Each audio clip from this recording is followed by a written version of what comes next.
अस्सलाम वालेकुम नाज़रीन, तव्हां ॾिसी रहिया आहियो सिंध टीवी न्यूज़ जो प्रोग्राम राजधानी टाइम। मां आहियां तव्हांजो मेज़बान नज़ीर चांद।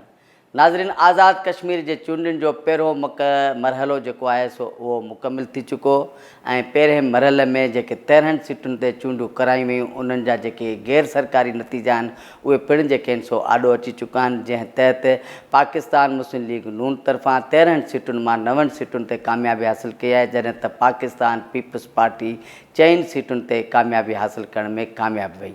इन चूंड मुहिम दौरान पाकिस्तान मुस्लिम लीग नून ऐं पाकिस्तान पीपल्स पार्टी जे अॻुवाणनि तरफ़ां क़यादत तरफ़ां हिक ॿिए ते जेके इल्ज़ाम आहे उहे पिणु जेको आहे सो इंतिहाई शदीद क़िस्म जा इल्ज़ाम हया विया ऐं चूंड मुहिम दौरान जेके आहिनि सो जलसा ख़ासि तौर ते मुस्लिम लीग नून जी क़यादत तरफ़ां ऐं पंजाब जी वॾी वज़ीर मरियम नवाज़ ऐं मुस्लिम लीग नून जो सरबराह नवाज़ शरीफ़ बि जेको आहे सो जलसनि खे ख़िताब कयो, जॾहिं त पाकिस्तान पीपल्स पार्टी तरफ़ां चेयरमैन बिलावल भुट्टे ज़रदारी बि जेको आहे सो आज़ाद कश्मीर में जेके चूंडुनि जो पहिरियों मरहलो हली रहियो हो उन दौरान जेको आहे सो जलसनि खे पिणु ख़िताब कयो।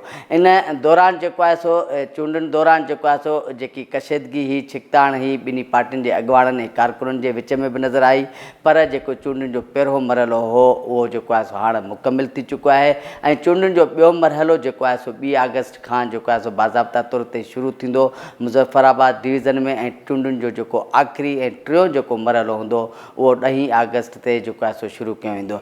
इन वक़्त ताईं जेके चूंडूं थियूं उन्हनि में जेको आहे सो मुस्लिम लीग नून जेको आहे सो सरसी हासिल करे चुकी आहे ऐं पाकिस्तान पीपल्स पार्टी जेकी ख़ासि तौर ते इहा दावा करे रही हुई त असां जेको आहे सो 13 सीटुनि मां 8 या 9 सीटूं जेके आहे सो ते कामयाबी हासिल करण में कामयाबी ईंदासीं, पर पाकिस्तान पीपल्स पार्टी सिर्फ़ु जेको आहे सो 4 सीटुनि ते कामयाबी हासिल करे सघी आहे।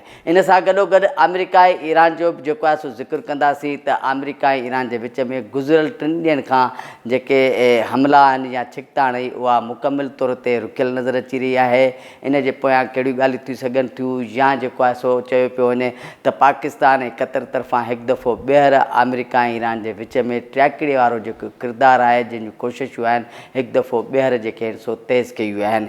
इन सॼी सूरत हाल ते असां ॻाल्हि कंदासीं। असां सां गॾु आहिनि पीपल्स पार्टी जो अॻूणो सेनेटर रहंदड़ ऐं पीपल्स पार्टी जो सीनियर अॻुवाण आजिज़ धामरा साहब। आजिज़ धामरा साहब, वॾी महिरबानी तव्हां सिंध टीवी न्यूज़ खे टाइम ॾिनो। आज़ाद कश्मीर जे पहिरें मरहले जूं चूंडूं मुकमिल थी वियूं, चूंड नतीजा अची विया ऐं मुस्लिम लीग नून सरसी हासिल कई आहे, पीपल्स पार्टी वॾे पैमाने ते मुहिम बि हलाई ऐं सिंध काबीना जा जेके वज़ीर आहे उहे बि घुराया, पर रिज़ल्ट हासिल करण में नाकाम विया। असुलु सबबु कहिड़ा थी सघनि था?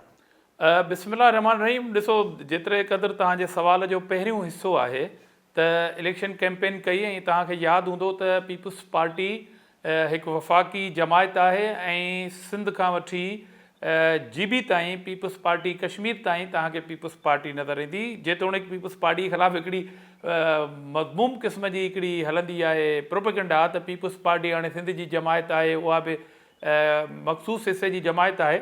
त जेकॾहिं अॼु असीं इहो ॾिसूं त पीपल्स पार्टी सिंध में पीपल्स पार्टी आहे, बलोचिस्तान में पीपल्स पार्टी आहे, ॿिन्ही सूबनि में गवर्नर KPK ऐं पंजाब में पीपल्स पार्टी आहे, GB में चीफ मिनिस्टर पीपल्स पार्टी आहे, prime minister Kashmir Peoples Party आहे, ऐं वरी असां इलेक्शन में विया आहियूं। मुल्क जी सदारत पीपल्स पार्टी वटि आहे, सेनेट चेयरमैन पीपल्स पार्टी वटि आहे, त वफ़ाक़ जी जमायत हेसि ताईं पीपल्स पार्टी आहे। इन करे पीपल्स पार्टी GB खां पोइ कश्मीर में भरपूर इलेक्शन कैंपेन कई ऐं उन जमायत खे बि उथारियो जेका ख़ौफ़ज़दा हुई कश्मीर जी मख़सूस जेका सूरत हाल खां। पर चेयरमैन बिलावल भुट्टो ज़रदारी तव्हां ॾिठो त बिला ख़ौफ़ कश्मीर जे वादी में वियो, उन जे पहाड़ुनि जे विचां सफ़र कई, उते जलसा कई ऐं हिकिड़ो पॉलिटिकल हिकिड़ो माहौल हुन ठाहियो। अचानक इलेक्शन कमीशन खे इहो ख़्यालु आयो त 3 फेज़िस में इलेक्शन जेका आहे उहा कई वञे ऐं उन में जॾहिं मीरपुर डिवीज़न जी इलेक्शन हुई त असां इहो सम्झो त शायदि सॼे आज़ाद कश्मीर जी पुलिस जेका आहे उहा फोकस कंदी पोलिंग स्टेशनुनि ते, छो जे उते जा जेके मख़सूस हालात आहिनि आज़ाद कश्मीर जा उन में हिन टाइम हालात इहे अफोर्ड न पे करे सघियूं त कंहिं बि इलेक्शन जे माहौल में पोलिंगुनि ते कंहिं जमायत जा माण्हू जेका सरेआम क्लाशिनकोफ़ुनि सां फायरिंगूं कनि, सरेआम एजेंटनि खे तशदुद कनि, वोटरनि खे तशदुद कनि, हता कि कारकुन खे शहीद करे छॾनि। हाणे उनजो इल्ज़ाम हिकिड़ी सियासी जमायत ते आहे, उनजो सवाल इलेक्शन कमीशन ऑफ पाकिस्तान ते आहे त उन जा इंतज़ाम, छो जे गवर्नमेंट उते प्राइम मिनिस्टर भले जेको बि हुजे पर इलेक्शन जो जेको प्रोसेस हूंदो आहे लॉ एंड ऑर्डर खे मेंटेन करण जो जेको इशू हूंदो आहे उहो इलेक्शन कमीशन वटि हूंदो आहे। त हिकिड़ो सुवाल मौजूदु आहे पंहिंजी जाइ ते त जेकॾहिं हिकिड़ी डिवीज़न जे हालात खे कंट्रोल इलेक्शन कमीशन बहितर इलेक्शन में नथी कराए सघे त बक़ाया जेके ॿ डिवीज़न आहिनि उनजी सूरत हाल छा थींदी। सर बहरहाल असांजी रिज़र्वेशन आहिनि। ऐं पाण उते कल्ह मौजूदु हुउसि, काफ़ी जाइनि ते वोटरनि खे धमकारे ऐं पोलिंगुनि तां भॼायो पियो वियो, पर माण्हू बीठा रहिया। नतीजा जेके आहिनि उहे कीअं चेंज कया विया, हिकिड़ी हिकिड़ी यूनियन काउंसिलुनि ते पूरो कंट्रोल करे ऐं उते बैलेट बॉक्स कीअं पहिरीं भरिया विया, हीअ सभु असांजा एतिराज़ात आहिनि। वधि में वधि एफ आई आर हिकिड़ी पार्टी जे माण्हुनि जे ख़िलाफ़ु थी आहे, पीपुल्स पार्टी जे ख़िलाफ़ु किथे बि एफ आई आर न थी आहे। पीपुल्स पार्टी जे ख़िलाफ़ु किथे बि इहा शइ रिपोर्ट कोन थी आहे त उन्हनि कंहिं पोलिंग स्टेशनुनि ते कब्ज़ा करे ठपा आया हुजनि, छो जो पीपुल्स पार्टी उते बहितर पोज़ीशन में हुई, ग्राउंड ते बहितर पोज़ीशन में हुई ऐं आहे। इन करे असांजो मुतालबो आहे त रीपोल कयो वञे।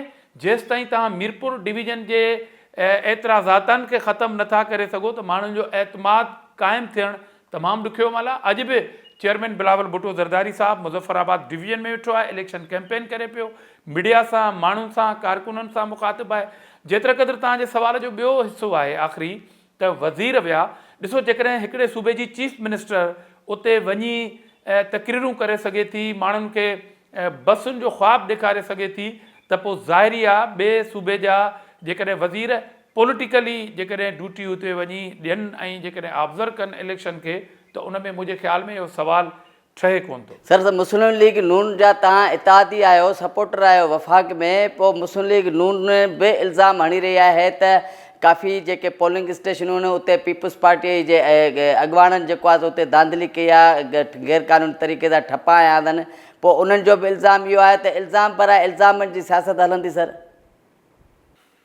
ॾिसो, दावा करण जो हक़ सभिनी खे आहे। पीपुल्स पार्टी ख़ाली दावा नथी करे, पीपुल्स पार्टी प्रूफ सां ऐं तव्हां ॾिसंदव सुभाणे असांजा कैंडिडेट इलेक्शन कमीशन में विथ प्रूफ वेंदा। कंहिंजे हथनि में क्लेशन कोफ़ूं हूं, कंहिं माण्हुनि खे उते तशदुद पे कयो, वोटर ऐं एजेंटनि खे, कंहिं बैलेट पेपर फाड़िया पे उते। इहो त आलम इख़बार आहे न, इहो त मीडिया रिपोर्ट करे पई, असां वटि सबूत मौजूदु आहिनि। पर जेकॾहिं मुस्लिम लीग नून जे इल्ज़ामातनि खे थोरी देरि जे लाइ जेकॾहिं दुरुस्त सम्झे त उहो पंहिंजा प्रूफ खणी अचनि मीडिया जे साम्हूं। इमीडिएटली तव्हांखे कॉमन इहा ॻाल्हि आहे त जेकॾहिं कंहिं माण्हू खे को धकु रसंदो आहे त इमीडिएटली पहिरीं फस्ट एड थींदी आहे, त माण्हू पाण वटि मौजूदु को रुमाल, को कपिड़ो फौरी तौर ते उन फट खे ॿधी ऐं पोइ अस्पताल में वञी बक़ाया ट्रीटमेंट कराईंदो आहे। त इमीडिएटली कंहिं बि पार्टी खे पंहिंजे इल्ज़ामातनि खे दुरुस्त साबित करण जे लाइ मीडिया जो फोरम मौजूदु आहे, कैमरा जी अखि मौजूदु आहे, सोशल मीडिया जो दौरु आहे। असां ऐं PMLN पंहिंजा प्रूफ खणी था वञूं इलेक्शन कमीशन वटि।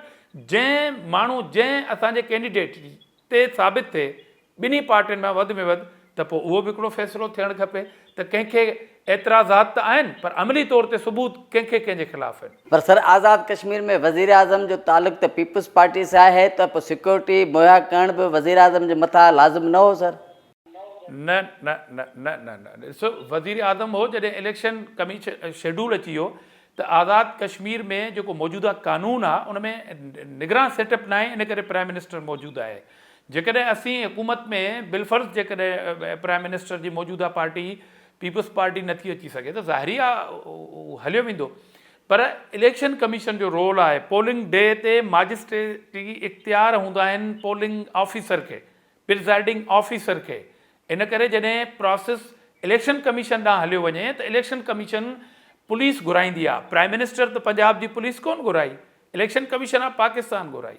त उहा पुलिस किथे हुई? मां कल्ह पूरो ॾींहुं घुमंदो रहियुसि, पर किथे बि आज़ाद कश्मीर जी पुलिस नज़र कान आई।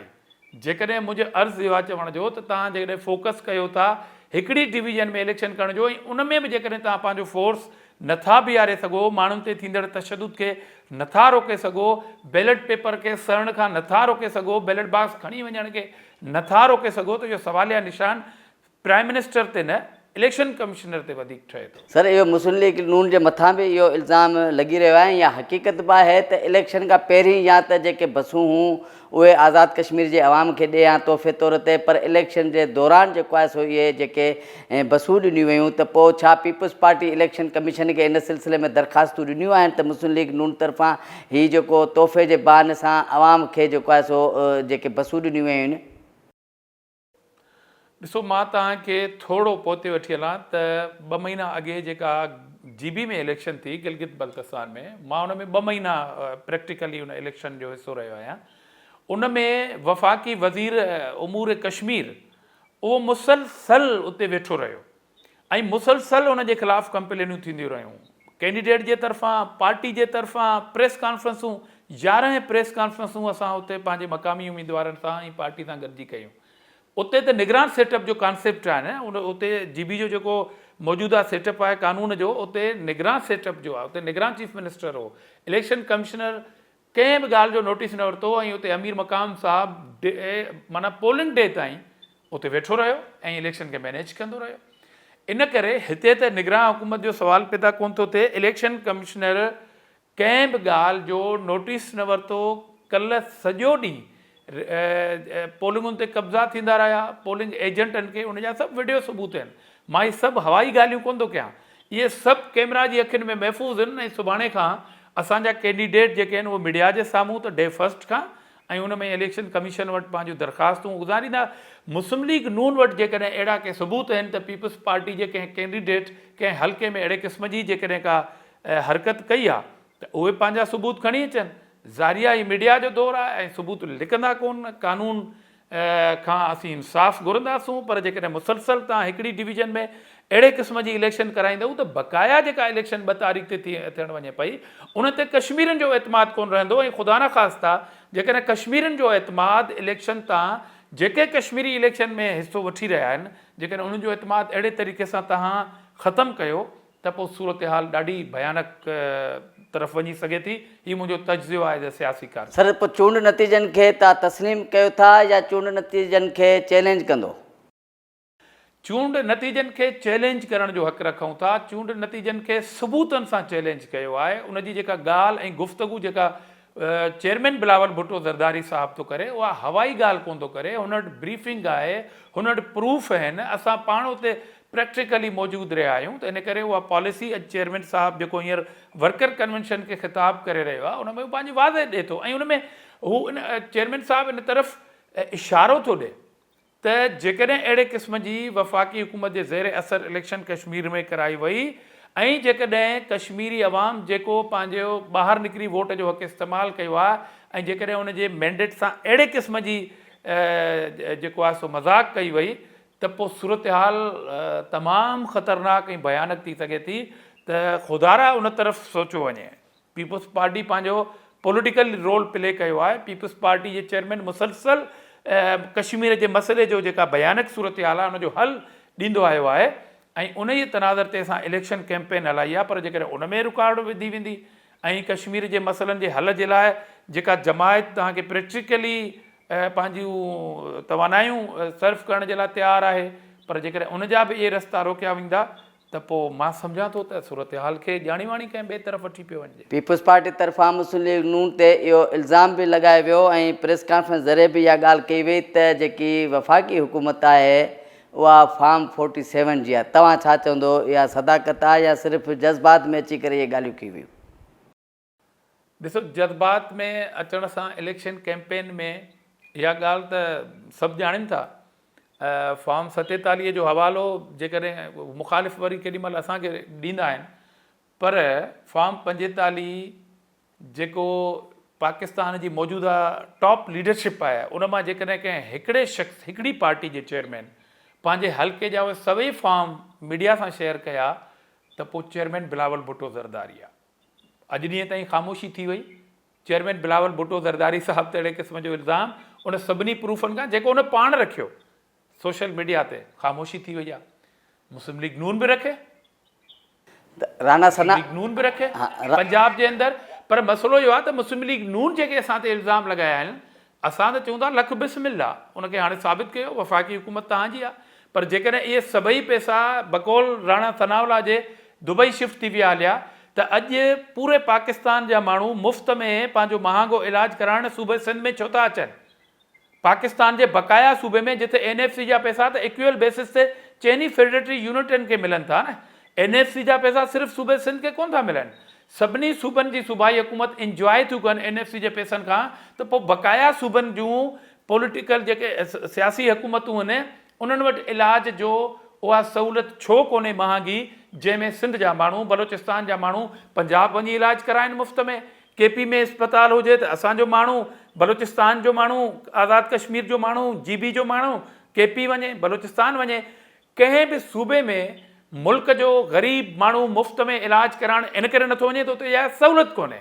त हाणे अहिड़े सूबे ते इल्ज़ाम था आणो जेको सूबो सर्व थो करे मुफ़्त में पूरे पाकिस्तान, बल्कि बैन अल-अक़वामी पाकिस्तानियुनि खे, त उहो अची मुफ़्त में गंबट ऐं कराची में पंहिंजा इलाज कराए था वञनि। जेकॾहिं पैसो होॾां हले वियो त बक़ाया ई सहूलियतूं कहिड़े पैसनि सां सिंध गवर्नमेंट सर्व थी करे? ऐं जेकॾहिं तव्हां पंहिंजा पैसा पंहिंजे सूबनि में लॻाया आहिनि त पोइ तव्हां वटि अहिड़े क़िस्म जा इदारा छो कोन्हनि?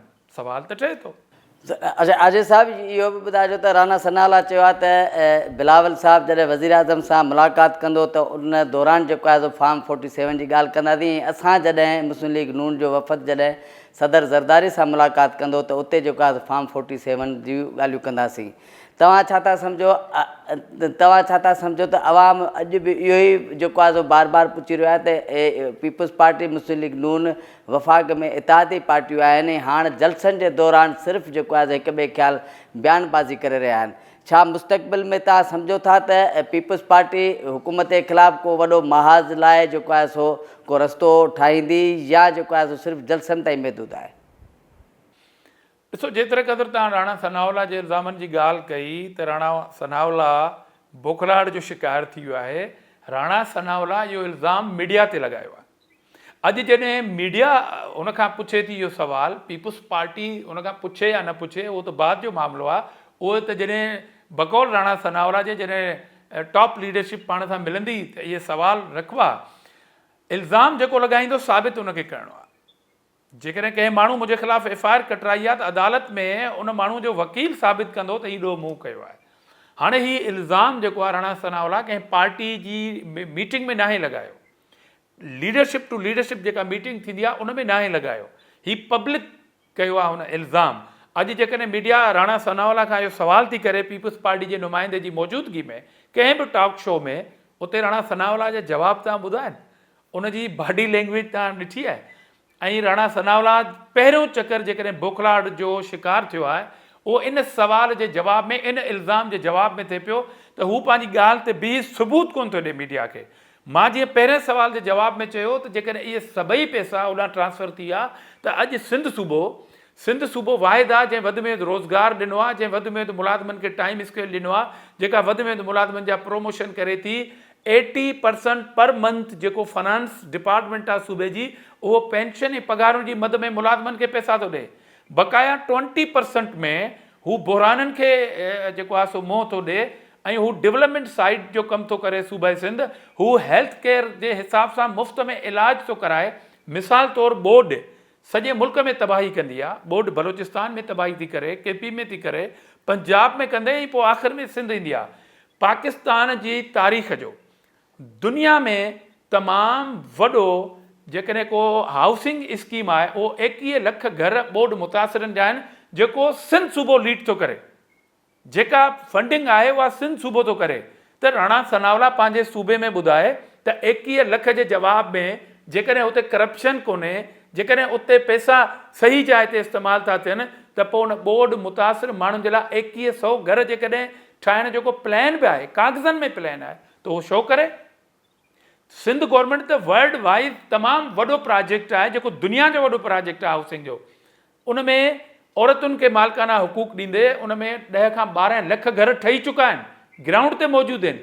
हीअ NFC जा पैसा आहिनि जेके सही जाइ ते सिंध गवर्नमेंट ख़र्च थी करे। हाणे राणा सनाउल्ला इंतज़ारु न करे लीडरशिप जे हिन मुलाक़ात जो, राणा सनाउल्ला डेली अचे टॉक शो ते 4 खां 5 टॉक शो करे ऐं पन्ना ऐं सबूत खणी वेहे। मां मुनाज़रे करण जे लाइ तयारु आहियां राणा सनाउल्ला सां त हेसि ताईं NFC जी मद में जेका 5 साल मिली 10 खां 15 ताईं, 15 खां हेसि ताईं त NFC कोन थो मिले। ऐं हिन दफ़े त वफ़ाक़ ख़ुदि सूबनि खां मदद वरिती आहे ऐं असां उहा मदद कई आहे वफ़ाक़ जी पहिरियों चकर तारीख़ में, त सूबा फेडरेशन जी मदद पिया कनि। त उहे NFC जा पैसा राणा साहब ॿुधाए त पंजाब किथे ख़र्च पियो करे, जंहिंजो कॉमन पीपल, पंजाब जे कॉमन पीपल आम शहरी खे को फ़ाइदो रसियो हुजे, सिंध गवर्नमेंट ॿुधाए सघंदी त उन पैसनि मां कॉमन पीपल जो, आम माण्हूअ जो, कंहिं VIP जो न, आम माण्हूअ जो मुफ़्त में इलाज बि थिए पियो। यूनिवर्सिटी कैंपसूं वधि में सिंधी जेके यूनिवर्सिटियूं आहिनि उहे जनरल यूनिवर्सिटियूं, लॉ यूनिवर्सिटियूं, मेडिकल यूनिवर्सिटियूं सिंध ठाहियूं। कैडेट कॉलेज पाकिस्तान जो पहिरियों ख़वातीन कैडेट कॉलेज सिंध ठाहियो आहे। उनखां पोइ नौकरियूं वधि में वधि सिंध ॾिनियूं। रोड इंफ्रास्ट्रक्चर वफ़ाक़ जे रोडनि खे सिंध में छॾे, जेको मज़ाक़ थींदो आहे न सिंध सां, उहे वफ़ाक़ जा रोड आहिनि। सिंध जो जेको रोड आहे उहो ॾिसी सघिजे थो। सिंध जे कोस्टल एरियाज़ में जेका तरक़ी थी आहे, सिंध में पाकिस्तान जी तारीख़ में पहिरियों इस्लामकोट एयरपोर्ट जेको 50% पार्टनर जी सूरत में सूबाई ऐं वफ़ाक़ी हुकूमत ठाहींदी आहे, सिंध गवर्नमेंट इस्लामकोट जो एयरपोर्ट 100% पंहिंजे फंड मां ठाहियो आहे। दरिया ते जेका पुल ठहंदी आहे उन में 50% वफ़ाक़ पैसा ॾींदो आहे। मुला कातियार ऐं झिरकनि वारी पुल जेका पाकिस्तान जी वॾे में वॾी पुल आहे दरिया ते, सिंध गवर्नमेंट ठाही आहे। अॼु बि घोटकी ऐं कंदकोट जी जेका पुल ठहे पई, पेवरली सिंध गवर्नमेंट जी फंडिंग आहे। जामशोरो ऐं सेवण खां जेको रोड आहे, सिंध पंहिंजा पैसा ॾेई छॾिया आहिनि, वफ़ाक़ पैसा कोन पियो ॾे, ऐं रोड रोलड़े जो शिकार आहे। त अहिड़े क़िस्म जूं ॻाल्हियूं जेके राणा सनावला साहब कयूं आहिनि, उनखे हाणे साबित करिणो पवंदो ऐं अदालत में वञणु खपेसि। ऐं मीडिया जी अदालत में मीडिया हाउसिस ते कावड़ करण जे बजाए हुनखे प्रूफ सां इहा ॻाल्हि साबित करणी पवंदी, न त सिंध मुनाज़रे करण जे लाइ तयारु आहे त 5 सालनि जे अवॉर्ड में सिंध छा कयो आहे ऐं बक़ाया 3 सूबनि छा कयो। सर, पर इहो बि सुवाल त उथे थो, जॾहिं तव्हां दरियाहनि जी ॻाल्हि कयो था त पंजाब हुकूमत जेको आहे सो सिंध जे जियापे पाणी ते जेको आहे सो धाड़ो हणण लाइ जेको तकरारी केनाल आहे जलालपुर, उनखे फंक्शनल करे छॾियो आहे। जॾहिं त सिंध हुकूमत तरफ़ां मरसूं सिंधू न ॾेसूं जूं रैलियूं कढी वियूं ऐं जीअं रैलियूं ख़तमु थियूं त जेको आहे सो तकरारी केनाल फंक्शनल थी वियो। हाणे उनजे रोकथाम लाइ तव्हां वटि कहिड़ा ऑप्शन आहिनि, या सिंध हुकूमत जेको आहे सो कहिड़ा क़दम खणंदी? छो जो केस इहे सिंध हुकूमत जो चवण आहे त असां इहो CCI में मोकिले छॾियो आहे ऐं असां इहो वज़ीर आज़म जे आॾो जेको आहे सो ॻाल्हि ॿोल कंदासीं। तव्हां कीअं था ॾिसो? ॾिसो, हर शइ जो हिकिड़ो लीगल प्रोसेस हूंदो आहे। पहिरीं त आउं सख़्तु मज़म्मत थो करियां, जलालपुर में CCI जे परमिशन खां वधीक जेको टेस्टिंग जे लाइ पाणी छॾिणो उहो बि CCI जी परमिशन सां छॾिणो हो, पर उहो विदाउट परमिशन जे जेकॾहिं टेस्टिंग लाइ पाणी वियो आहे, उन ते उनजी शदीद मज़म्मत करियां थो, बिहाफ ऑफ पीपुल्स पार्टी करियां थो। सिंध गवर्नमेंट उन ते हिकु न केतिरा ई भेरा प्राइम मिनिस्टर खे ख़तु रखियो आहे त CCI जो इजलास करे ऐं उन में इहा शइ डिस्कस कई वञे। ऐं सिंध गवर्नमेंट उन ते बि एतिराज़ु वारियो आहे त हीउ जेको टेस्टिंग लाइ जलालपुर जेको इंतिहाई ख़तरनाक आहे टेल सूबे जे पाणी जे लाइ, उन ते एहतजाज कयो आहे। मिसाल तौरु तव्हां चयो त उन जे लाइ छा कयो आहे। सिंध गवर्नमेंट CCI में एहतजाज करे सघे थी, उन जे लाइ ख़त लिखी सघे थी, जेके ख़त बार बार लिखिया विया।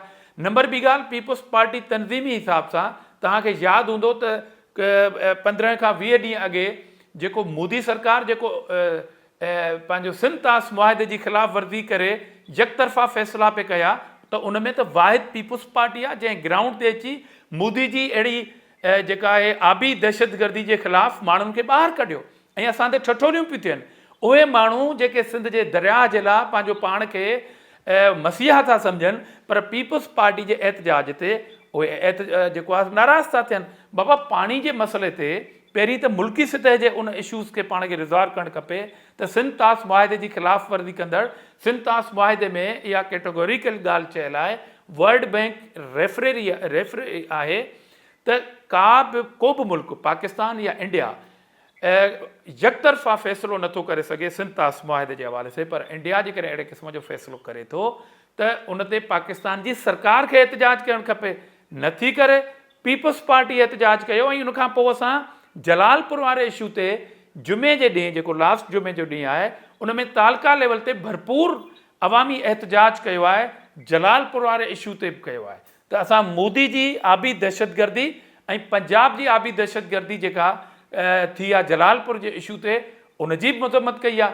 CCI जो इजलास जॾहिं थींदो उन ते प्रेशर आहे ऐं असां जॾहिं पब्लिक खे ॿाहिरि कढियो, इहो मुतालबो कयो त इमीडिएटली CCI जो इजलास करे जलालपुर वारे हवाले सां जेको पाणी छॾियो वियो आहे, हिकु त उन ते जवाबु ॾिनो वञे असांखे, इर्सा मुकमल तौर ते पंजाब जी वंगार थी वहे, ऐं पीपुल्स पार्टी ही ॿई एहतजाज महीनो बि कोन थींदो असां भरपूर तरीक़े सां डिस्ट्रिक्ट लेवल ते ऐं तालुका लेवल ते कयां, ऐं मज़ीद बि एहतजाज करण जो इरादो थो कयां। मां सभिनी धुरियुनि खे चवां थो तव्हांजे प्रोग्राम जे तवस सां त अचो, पीपुल्स पार्टी सां तव्हांखे लखे इख़्तिलाफ़, पीपुल्स पार्टी सां तव्हां भले गॾु न वियो पंहिंजे पंहिंजे प्लेटफॉर्म ते, जलालपुर ते कयो एहतजाज, सिंतास मुआहदे जी ख़िलाफ़ वर्दी ते कयो एहतजाज, पर पीपुल्स पार्टी एहतजाज ते आहे उनखां सवाल कयो थो वञे।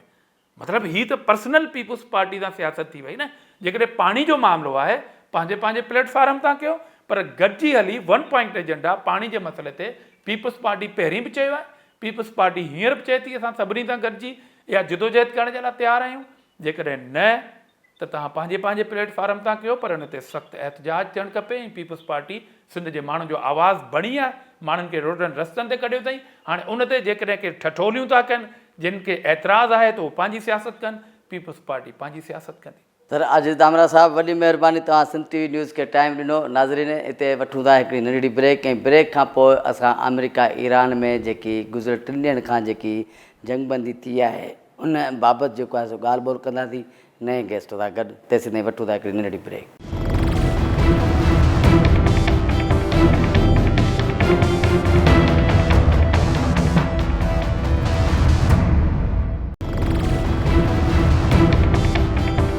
वेलकम बैक नाज़रीन। ऐं हाणे असां ॻाल्हि ॿोल कंदासीं अमेरिका ईरान में जेकी गुज़िरियल 3 ॾींहंनि खां जेके हिक ॿिए ते हमला थी रहिया हुआ ऐं छिकताण इंतिहाई शिदत सां इख़्तियार करे चुकी हुई, उन में हाणे जेको आहे सो गुज़िरियल 3 ॾींहंनि खां मुकमिल तौर ते जेको आहे सो जंगबंदी वांगुरु नज़र अची रही आहे। आया इन में जे पोयां कहिड़ियूं ॻाल्हियूं थी सघनि थियूं, कहिड़ा राज़ थी सघनि था। कुझु चवनि था त अमेरिका वटि जेको हथियारनि जो ज़ख़ीरो हो उहो जेको आहे सो इंतिहाई जेको आहे सो लेवल ते घटिजी चुको हो, जंहिं करे अमेरिका तरफ़ां पोइ ते पेर कंदे ईरान जे मथां हमलनि खे रोकण जो हुकुम ॾिनो। जॾहिं त जेको आहे सो ज़रनि जो ऐं कुझु इख़बारी जेको आहे सो राइटरनि इहा दावा कई आहे त हिकु दफ़ो ॿीहर जिन अमेरिका ऐं ईरान जे विच में पहिरीं बि जेको ट्रैकड़ी जो किरदारु अदा कयो हो, जिन में ख़ासि तौर ते पाकिस्तान ऐं कतर तरफ़ां हिकु दफ़ो ॿीहर जेको आहे सो अमेरिका ईरान जे विच में जेके ॻाल्हियुनि वारो जेको माहौल आहे उनखे साज़गार बनाइण लाइ, उनखे बहितर बनाइण लाइ ऐं अमेरिका ऐं ईरान जे वफ़दनि खे हिकु दफ़ो ॿीहर टेबल ते विहारे करे जेके सो ॻाल्हियूं करण जे हवाले सां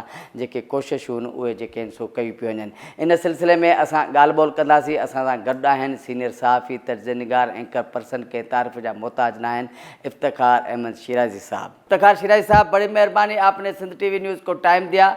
कैसे देख रहे हैं अमेरिका ईरान में पहले मुज़ाकरात, अभी कशीदगी, अब जंग की तरफ जा रहे हैं, आखिर मामला क्या हो गया कि दोनों ममालिक एक मरतबा फिर जो है ना जंग की सूरत में तब्दील हो? देखें, एक मुल्क है अमेरिका के जो बुनियादी तौर पे इस खत्े में जो जंग उसने शुरू की है उसके पीछे जो मकासद थे वो थे कि उन्होंने ईरान के अंदर रजीम चेंज लेके आना है, अपनी मर्ज़ी के वहाँ में इक़्तिदार कायम करना है, और उसके नतीजे में जहाँ पे उन्होंने बकौल उनके एटमी प्रोग्राम को ख़त्म करना है और साथ में ईरान के पास जो तफनाई के ज़ख़ायर हैं उनके ऊपर कब्ज़ा करना था, लेकिन उसमें तो अमेरिका नाकाम हुआ।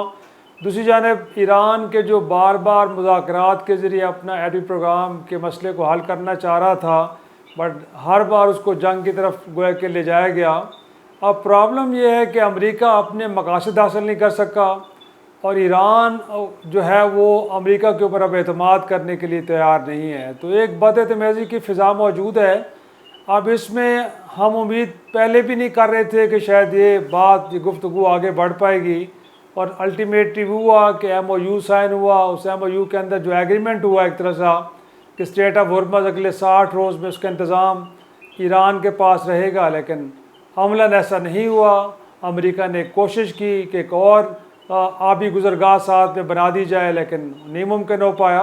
तो मुझे लगता है कि एक बदएतमादी की फ़िज़ा मौजूद है, और अमेरिका भी कि जो यहाँ से कुछ लेने आया था अब उसे कुछ देना पड़ रहा है। तो यकीनी तौर पे अगर ऐसा करते हैं ट्रंप साहब, तो अमेरिका के अंदर जो नई बहस छिड़ेगी वो यही कि एक जंग कि जो बिलावजह शुरू की गई और उस जंग के नतीजे में मकासद हासिल करने के बजाय अरबों डॉलर ख़र्च करने, 18 से 20 फ़ौजों की हलाकत और दीगर नुकसानात के बाद अब अमेरिका वहाँ से शिकस्त खुर्दा बाहर निकला है। तो वो चीज़ें ख़ुद ट्रंप साहब के लिए बड़ी ख़तरनाक साबित हो सकती हैं। तो यही वजह है कि वो इस जंग को अब तवालत दे रहे हैं और कम अज़ कम वो नवंबर के महीने तक इस जंग को ले जाना चाहते हैं, ताकि जब तक वस्त मुद्दती इंतखाबात नहीं होते और उसमें उनको कामयाबी नहीं मिल जाती, अमेरिका के अवाम स्टेट ऑफ कन्फ्यूजन में रहें कि ये जंग अमेरिका जीत रहा है या ईरान जीत रहा है, और इस दौरान वो इलेक्शन जीत जाएं। अब देखना ये कि इस नई स्ट्रेटजी में वो कामयाब होते हैं कि नहीं होते, ये मेरा ख्याल में वक्त ही बताएगा।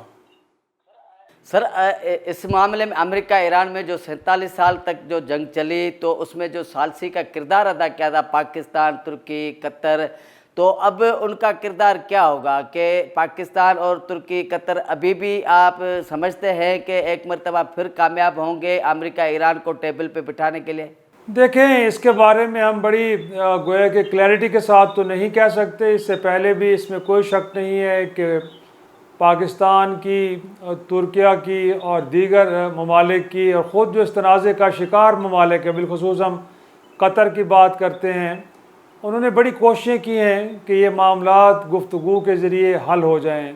लेकिन अमेरिका एक ताकतवर मुल्क है, आलमी सुपर पावर है, वो यकीनी तौर पे सुन तो ज़रूर लेता है तमाम उनके जो समझते हैं कि दोस्त ममालिक उनके हैं, लेकिन फैसले वाशिंगटन ख़ुद ही करता है, उन्हें क्या सूट करता है क्या नहीं करता, तो फ़ैसलों में वो आज़ाद हैं। तो मेरा ख़्याल में तमाम तर कोशिशों के बावजूद ट्रंप साहब जो समझते हैं कि बेहतर है अमेरिका के लिए, वो उसके साथ जाते हैं। तो यही वजह है कि बारहा कोशिशों के बावजूद और इसके बावजूद कि पूरी आलमी बरदरी यक ज़बान हो के, न सिर्फ पाकिस्तान, तुर्किया, बल्कि चीन जैसा मुल्क, रूस जैसा मुल्क, यूरोपीय यूनियन, यू नेम इट, तमाम ने कोशिश की है कि सारे तस्वीर को गुफ्तगू के ज़रिए हल किया जाए।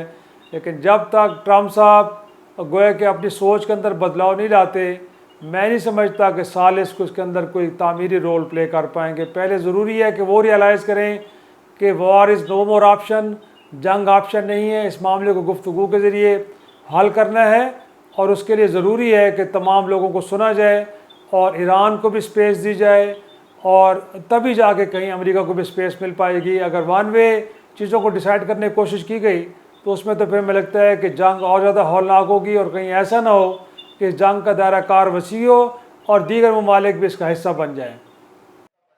सर, जिसका मिसाल तो सऊदी अरब जो माना हामी भी था ईरान के मजाक सालसी में भी किरदार अदा किया।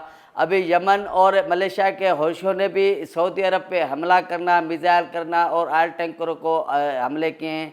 पाकिस्तान ने आज वज़ीर आज़म शहबाज शरीफ ने सऊदी वली अहद से फ़ोन पे रब्ता भी किया है, और पाकिस्तान की तरफ से भी इस मामले पे सख्त मौक़िफ़ आ गया है। तो आप क्या समझते हैं कि सऊदी अरब पे जो ईरान की तरफ से या हौशियों की तरफ से जो हमले किए जा रहे हैं, उनके जो नतीजा होगा वो ईरान के ख़िलाफ़ भी निकल सकता है? जी, मेरे ख़्याल में कि मुश्किल सूरत हाल है। वैसे में अगर आप स्ट्रेट ऑफ हॉर्मज़ पहले बंद है और अब बाबुल मंदब के जो दूसरा एक आबी गुज़रगाह है तिजारत के लिए, अगर वो भी बंद हो जाती है तो यकीनी तौर पे अरब ममालिक के लिए मुश्किलात और बढ़ जाएंगी। और देखा जाए तो बिल्कुल आप ठीक कह रहे हैं कि एक तरफ ईरान और उनके हौसी इत्तहादी मिलके अगर ये काम कर रहे हैं, तो दूसरी जानिब पाकिस्तान और सऊदी अरब के दरमियान हालिया अरसे में दिफाई मुआहदा हुआ है, जिसमें ये वजाहत के साथ कहा गया है कि अगर कोई भी मुल्क या कोई भी ग्रुप सऊदी अरब पे हमला करेगा तो उसे पाकिस्तान पे हमला तस्वर किया जाएगा। तो लामहला तौर पे लगता है मुमकिन है कि इस हवाले से बड़ी कोशिश की जाए कि पाकिस्तान बरह रास्त इस जंग का हिस्सा न बने। लेकिन दिफाई मुआहदे की अगर हम तशरीह करें तो उसमें तो यह है कि सऊदी अरब पे कोई भी मुल्क हमलावर होता है तो लामहला तौर पे पाकिस्तान को दिफा के लिए कार्रवाई करनी पड़ेगी। और यही वजह है कि कल दफ्तर ख़ारजा ने भी इस हवाले से वार्निंग दी है, और आज फिर देखा जैसे आपने कि आला हुकाम ने सऊदी अरब के पाकिस्तान ने इस मामले पे गुफ्तगू की है।